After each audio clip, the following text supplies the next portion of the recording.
সুপ্রিয় বন্ধুরা, আজকে আমি বিল্ডিং কনস্ট্রাকশনের সেপটিক ট্যাঙ্ক নিয়ে আলোচনা করব। এটি খুবই গুরুত্বপূর্ণ, কারণ আমরা যদি এই বিষয়টা বুঝতে না পারি তাহলে সেপটিক ট্যাঙ্ক কিভাবে কাজ করে এই জিনিসটা সম্পর্কে আমরা কোনো আইডিয়া করতে পারবো না। তো এখন আমাদের স্ক্রিনে আমরা যে ছবিটা দেখছি এটাকে একটা সেপটিক ট্যাঙ্ক বলা যায়। তাহলে একটা জিনিস খেয়াল করেন, আমি একটা ওভারভিউ আপনাদেরকে দিব। একটা সেপটিক ট্যাঙ্কের ভিতরে এরকম 3টা চেম্বার থাকে। এটা হচ্ছে প্রথম চেম্বার, এটা হচ্ছে দ্বিতীয় চেম্বার, এটা হচ্ছে তৃতীয় চেম্বার। তারপরে এখানে একটা পাইপলাইন সংযোগ থাকে। পাইপলাইন দিয়ে এর ভিতরে একটা গোল করে আমাদের একটা গর্তের মতো আছে, এটার সাথে কানেকশন থাকে। তাহলে আমরা এখানে আলোচনা করব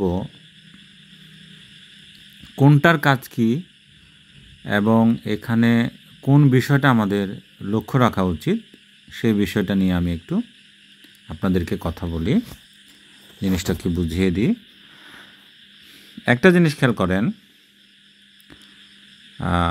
আপনারা এখানে দেখতে পাচ্ছেন সেপটিক ট্যাঙ্কের ভিতরে এখানে 2টা গর্ত দেখা যাচ্ছে, এটা একটা, এটা একটা। এই গর্তগুলো হচ্ছে বিল্ডিং থেকে যে পাইপলাইন যেগুলো আসবে সেগুলো এর ভিতরে ঢুকে যাবে। আমি স্বাভাবিকভাবে দিচ্ছি, অর্থাৎ আমরা যে মলটা ত্যাগ করব সেই মলগুলো এইখানে এসে ঢুকে যাবে। ঢুকার পরে কি হবে, মলগুলো এইখানে পড়বে। এখানে পড়ার পরে যেটা হবে, নতুন করে পানিও পড়বে, তারপরে মলও পড়বে। তখন এটার একটা ভলিউম বেড়ে যাবে। তাহলে এটার ভলিউম যদি বেড়ে যায়, অ্যাকচুয়ালি ভলিউম বাড়বে না।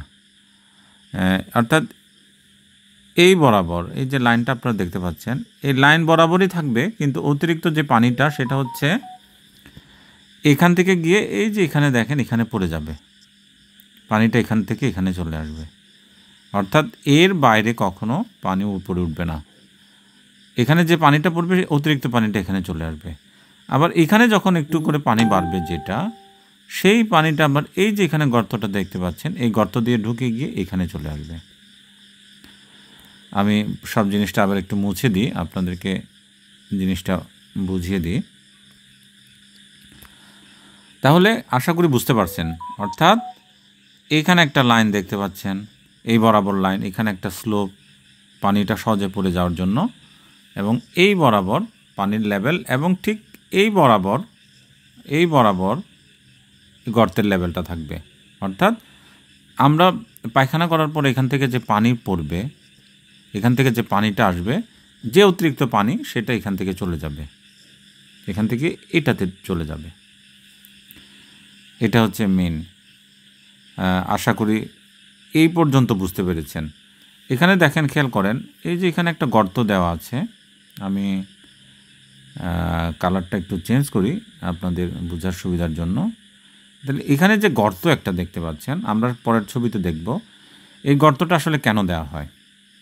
এটা একটা স্বাভাবিক প্রশ্ন আসতে পারে আমাদের, এই যে গর্তটা কেন দেওয়া হয়। কারণ হচ্ছে ভারী যে পায়খানাটা এখানে যে জমবে, একটা পায়খানা, এটা যখন এরকম অতিরিক্ত জমে যাবে তখন আবার এখান থেকে পায়খানাটা এখানে চলে আসবে। এই কারণে এটা দেওয়া হয়, যাতে, আর কারণ এটা যদি দেওয়া না থাকতো তাহলে কিন্তু পায়খানা এটাতেই পুরো ভরে যেত। ভরে যাওয়ার পরে এই চেম্বারে আর আসার সুযোগ পেত না। ঠিক আছে, আর এটা তো ঢাকনি দেওয়া থাকবে, এই পর্যন্ত অংশ কিন্তু ঢাকনি দেওয়া থাকবে। ঠিক আছে, এই কারণে এখান থেকে যে ভারী যে পায়খানাটা যাতে এখানে চলে আসে, এই জন্য এটা দেওয়া হয়েছে। এটা এমনভাবে গর্ত করা হবে যেন একটা নির্দিষ্ট সময় পর্যন্ত মানুষের মল এখানে জমা হওয়ার পরে ওভারলোড যাতে না হয়, অর্থাৎ একটা আইডিয়া করে এটা কিন্তু নির্ণয় করা হয়। ঠিক আছে বন্ধুরা, আমরা এরপরে একটা ছবিতে চলে যাই। দেখেন, এটা হচ্ছে রিয়েল ছবি। আমি এই ছবিটার মাধ্যমে আপনাদেরকে যেটা দেখাতে চাচ্ছি, একটা জিনিস খেয়াল করে দেখেন, এখানে পানি পড়ছে না, পানি ভরানো হচ্ছে কেন? পানি ভরানো হচ্ছে কেন এখানে? এটা একটা প্রশ্ন। পানি ভরানোর কারণ হলো, আমি আগের ছবিটাতে চলে যাই। এই যে দেখেন, সেপটিক ট্যাঙ্ক যখন তৈরি করা হয় তখন কিন্তু এই পানি এইভাবে ভরিয়েই তারপরে এটাকে ব্যবহার করা হয়। অর্থাৎ আমরা মনে করি যে এটা খালি থাকে, খালি কিন্তু না, এটা কিন্তু এভাবে ভরানো থাকবে। এই যে আপনারা ছবিতে দেখছেন, এই যে ভরাচ্ছে, এখানে এই যে ভরাচ্ছে পানি, এটা আমি একটু করে দিয়ে বোঝা যাচ্ছে না। এই যে দেখেন পানি, যে এই যে পানি যে ভরাচ্ছে, এই পানিটা কেন ভরাচ্ছে দেখেন, ভরাচ্ছে কারণ হলো যে এই অবস্থায় কিন্তু পরে এটা ঢেকে দেওয়া হবে। অর্থাৎ এটা খালি অবস্থায় কিন্তু এটা রাখা হয় না, পানি দিয়েই ভর্তি করা হয়। আপনি দেখেন এই পর্যন্ত পানি যখন ভরানো হবে তখন কিন্তু পানি বের হবে না। একটা জিনিস খেয়াল করেন, পানি কিন্তু এখানে জমা থেকে যাবে। পরবর্তীতে যখন অতিরিক্ত পানি এখান থেকে চলে আসবে, এখান থেকে অতিরিক্ত পানি যখন চলে আসবে, এখান থেকে অতিরিক্ত পানি যখন চলে আসবে তখন সেটা আবার এখানে চলে আসবে। এটা আমি আগের ইয়াতে আপনাদেরকে দেখিয়েছি। হ্যাঁ, এটা হচ্ছে বাস্তব প্রমাণ, একদম বাস্তব ছবিটা দিয়ে আপনাদেরকে জিনিসটা বোঝালাম।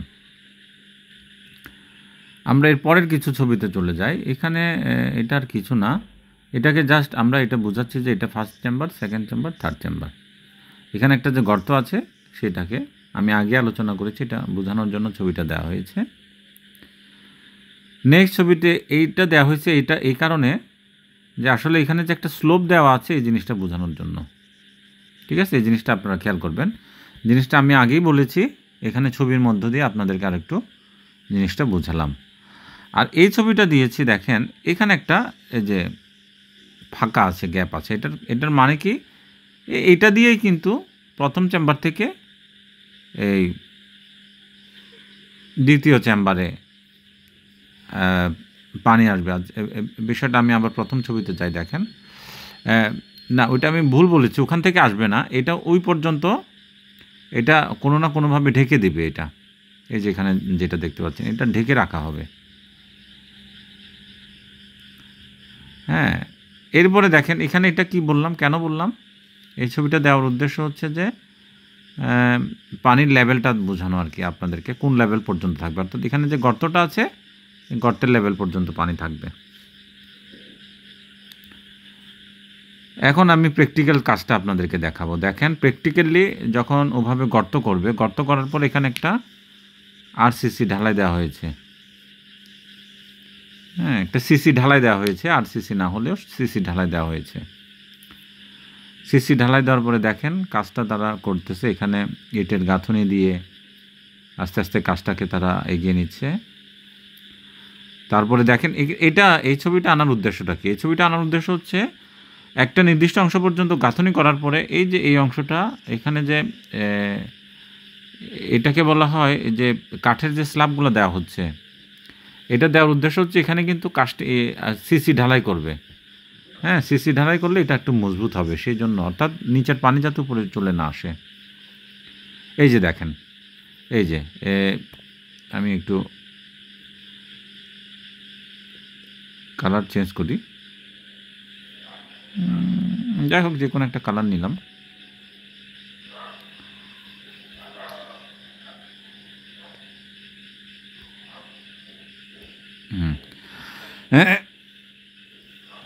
হ্যাঁ, এই যে এখানে সিসি ঢালাই দেওয়া কিন্তু কমপ্লিট, কেমন, এটা কমপ্লিট। এরপরে আবার ইট দিবে, ইট দিয়ে তারা এটাকে কমপ্লিট করবে।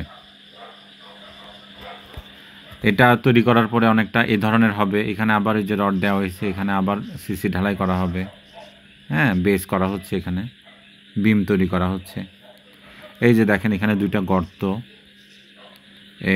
এরকম আস্তে আস্তে তৈরি করে ফেলতেছে, দেখেন এই যে শেষ পর্যন্ত তৈরি হচ্ছে আস্তে আস্তে। এইটা হচ্ছে কমপ্লিট হয়ে গেছে। এখানে ঢাকনি দিতে হবে, এটাতে পরে ঢাকনি তৈরি করবে। দেখেন এখন আমি যেটা আপনাকে দেখাচ্ছি, এটা কি জিনিস, এই যে এটা কি জিনিস আসলে। আমরা যদি প্রথম ছবিতে চলে যাই, আপনি দেখেন এই যে এখানে এই যে গোল করে একটা দিয়েছিলাম না, এখানে আসলে কি হয়, আমাদের একটা স্বাভাবিক প্রশ্ন জাগে। হ্যাঁ, এখান থেকে পানিটা গিয়ে আসলে কোথায় পড়ে? এটা কি কুয়ার মতো? আসলে কুয়ার মতো না। এখন দেখেন আপনারা, এটা কিন্তু কুয়ার মতো না। কুয়ার মতো ঠিক আছে, কিন্তু ওখানে কিন্তু খালি পানি রাখা হয় না। এই যে এখানে কিন্তু এই যে এই পাথরের জিনিসগুলো রাখা হয়, এটা পাথর জিনিস রাখা হয়। আবার একটা জিনিস খেয়াল করেন, এই যে এখানে এই বরাবর, আমি একটু কালারটা একটু চেঞ্জ করি, এই যে এই বরাবর যে দেখছেন এই যে ছিদ্র করা আছে, গর্ত করা আছে, এটার মানেটা কি? পানিটা যখন এখানে আসবে ওখান থেকে, এইখান থেকে চুইয়ে চুইয়ে এটা বাইরে চলে যাবে, চুইয়ে চুইয়ে বাইরে চলে যাবে। এই কারণে এটা দেওয়া। এই যে দেখেন এখানে মিস্ত্রি এই যে কেটে কেটে দিচ্ছে এই জায়গাগুলো, হ্যাঁ, উদ্দেশ্য হচ্ছে এটার ভিতর থেকে পানিটা বের হয়ে চুইয়ে চুইয়ে চলে যাবে, অনেকটা ফিল্টার্ড পানি। এই যে দেখেন এই যে এটা কেটে দিচ্ছে। আমার মনে হয় এটা আর একটু মনে হয় বড় করলে ভালো হতো। এটা সম্ভবত দুই পাশেই করে, হ্যাঁ, দুই পাশে করে কিনা। তারপরে দেখেন যেটা হচ্ছে সেটা হচ্ছে, যখন এটা ঢালার পরে মাটির লেভেলে যখন আসবে তখন ওইটার উপরে প্লাস্টিক দেওয়া হয়। এই যে এটা প্লাস্টিক দিয়ে তারপরে ওইটার উপরে মাটি ঢালা হয়, মাটি ঢেলে এটাকে ঢেকে দেওয়া হয়। তো এটাই হচ্ছে মেইন। আমি পুরো জিনিসটা একটু আপনাদেরকে ব্যাখ্যা করার চেষ্টা করেছি, কোনটা কিভাবে হয়। আশা করি আপনারা বুঝতে পেরেছেন, এবং পুরো প্রক্রিয়াটা আমার মনে হয় আর তেমন কোনো প্রশ্ন থাকার কথা না। এখানে আমি পুরো প্রক্রিয়াটাই ব্যাখ্যা করেছি। তারপরে যদি আপনাদের কোনো কিছু জানার থাকে আমাকে কমেন্টে উল্লেখ করুন, আমি সেটার উত্তর দেওয়ার চেষ্টা করব। আজ এই পর্যন্ত, সবাইকে ধন্যবাদ।